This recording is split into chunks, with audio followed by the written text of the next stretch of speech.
De los votos y cómo quedan finalmente los números para la historia. Ahí tiene usted, lo que ve usted es el porcentaje de votos obtenidos y la cifra de arriba son los votos depositados en urna, los votos efectivos para cada uno de los candidatos. Subrayamos aquí rápidamente solo el hecho de que pues 30.113.483 votos para el señor López Obrador.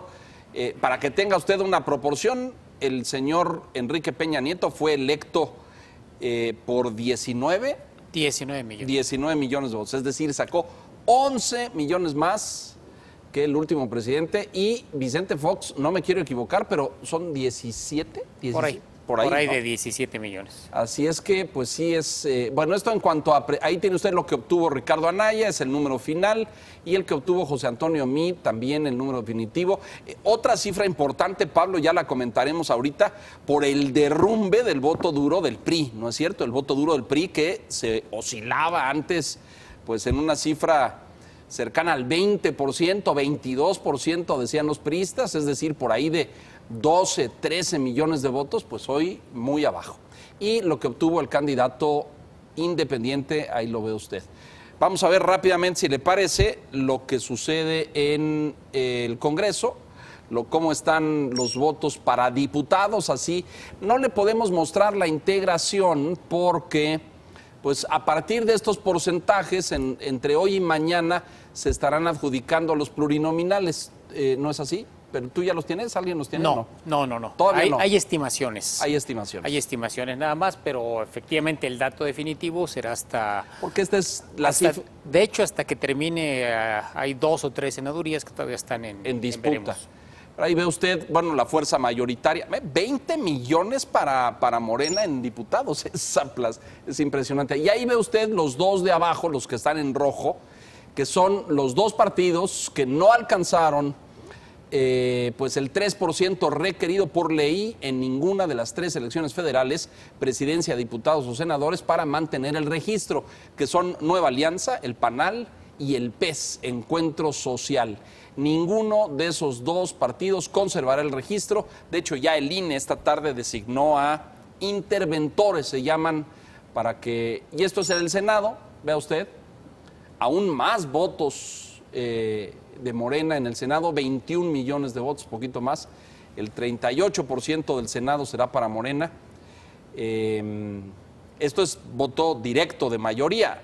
Recuerde que todavía se agregan a esto pues los de representación proporcional. Ahí está el PAN, el PRI será la tercera fuerza y nuevamente en esta, pues estos dos partidos que no alcanzaron el registro. Balance de estos números y lo que nos dicen de la nueva recomposición del mapa político en México. Pablo Irán.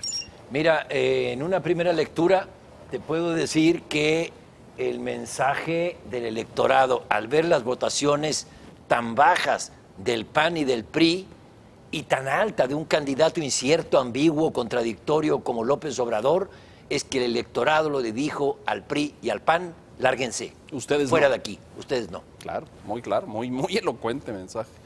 Hay un dato muy interesante. Hay mucho voto diferenciado. En algunos casos espectacular, son de varios millones. Por ejemplo, por Morena votaron para presidente 25 millones. López Obrador tiene 30 por los otros votos, los del PES. Los de las alianzas. Y del PT. Pero específicamente por Morena, 25 millones para presidente López Obrador. Pero cuando se trataba de marcar la boleta de los diputados y senadores, para diputados tú veías la cifra, 21. 20 millones, casi 21, sí. Es decir, 5 millones menos votaron por otras fuerzas. Se diferenciaron y se fueron por otras fuerzas. Interesante dato. Sí votaron claro. por López Obrador para presidente, pero no votaron por el candidato de Morena para la Cámara de Diputados. ¿Para Senado o para Para diputados? el Senado son 21.2 millones. O léelo al revés. 5 millones, dices. Sí, es la diferencia. 5 millones de panistas o priistas votaron por López Obrador. No necesariamente, porque se distribuyen en los partidos chicos. El PAN mantuvo una proporción, es el único partido que mantuvo una proporción muy semejante en las 3 elecciones. 17.6 de presidente, 17.6 de senador, 17.9 de diputados. Pero, por ejemplo, el PT, por presidente, 6%, pero por diputados 3.9 y por senadores 3.8. Y el caso dramático, el que llevó a la pérdida del registro, el PES 2.7 para presidente, 2.3 para senador, 2.4 para diputado. Vamos a verlo porque ahí estaban, lo teníamos al final porque es la pérdida de registro, estos del panal, y aparece ahí, fíjense, también es interesante el PRD. Fíjate en esa cifra, el A, la columna A, la primera es presidente, la B es diputado, la C es senador. En el caso del panal, son estos que tú decías, bueno, pues es muy interesante, ¿no? Sí. Como, bueno, por el panal nadie votó por presidente, el panal era aliado del PRI y todos votaron por el candidato del PRI, marcando el PRI. Sí. Pero fíjate luego cómo sí votan por diputados y senadores del panal, que ahí pues evidentemente son los seguidores y simpatizantes de ese partido que no les alcanzó, ¿no? En el caso del PRI es muy curioso. Bueno, regresamos primero, vamos sí, primero al PRD.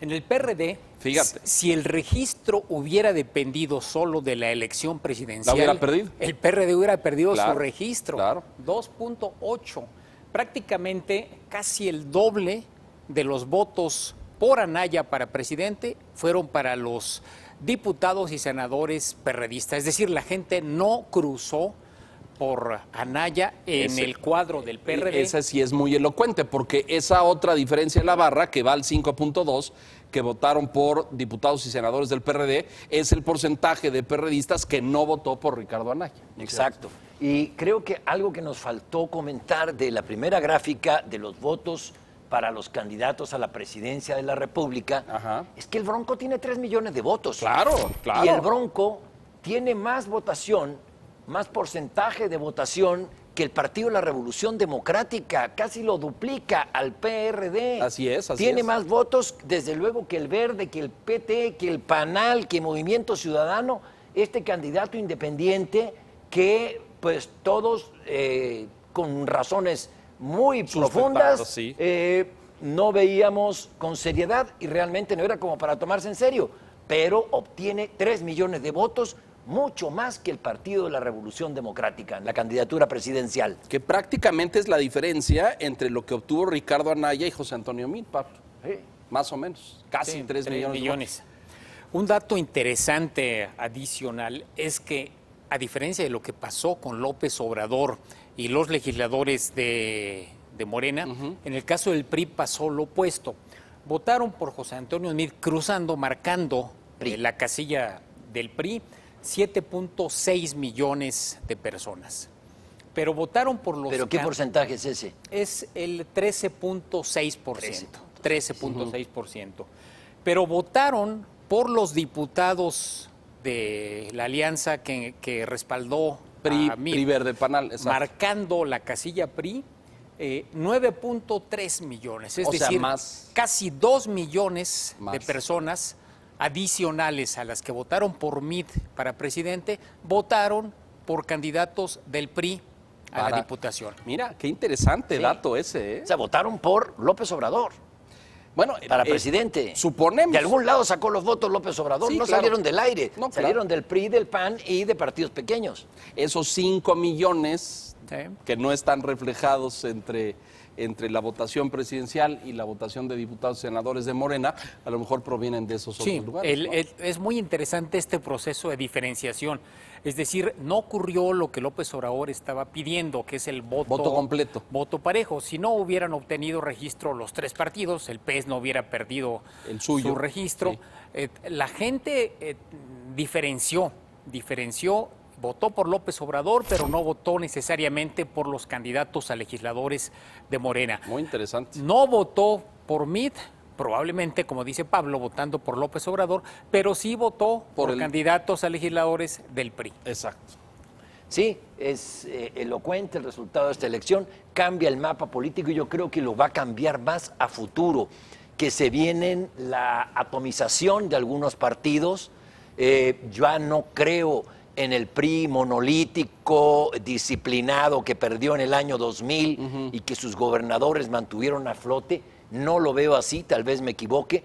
Y también veo el futuro del PAN, una atomización. Porque comienza la lucha, ya lo veremos más tarde, la lucha por la presidencia del PAN, que va a ser otra fratricida. Estos dos que se van, el PANAL y el PES, por cierto, el líder del PES, que fue a ver hoy a Andrés Manuel y le pidió ayuda jurídica y que los abogados de Morena lo van a ayudar, va a impugnar ante el tribunal para tratar de mantener el registro, pero pues la aritmética es la aritmética, no llegó, ¿no? Bueno, y ahora no sé si vaya a haber milagros. Recuerdas que la aritmética falló en el caso del Partido del Trabajo. Claro.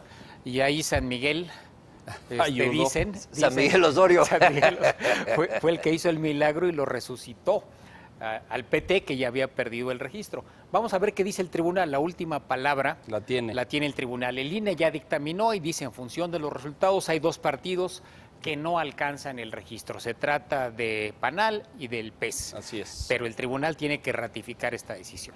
Vamos a reflexionar ahora sobre lo que viene para el PAN y demás temas. Hacemos unos mensajes y regresamos enseguida. Gracias.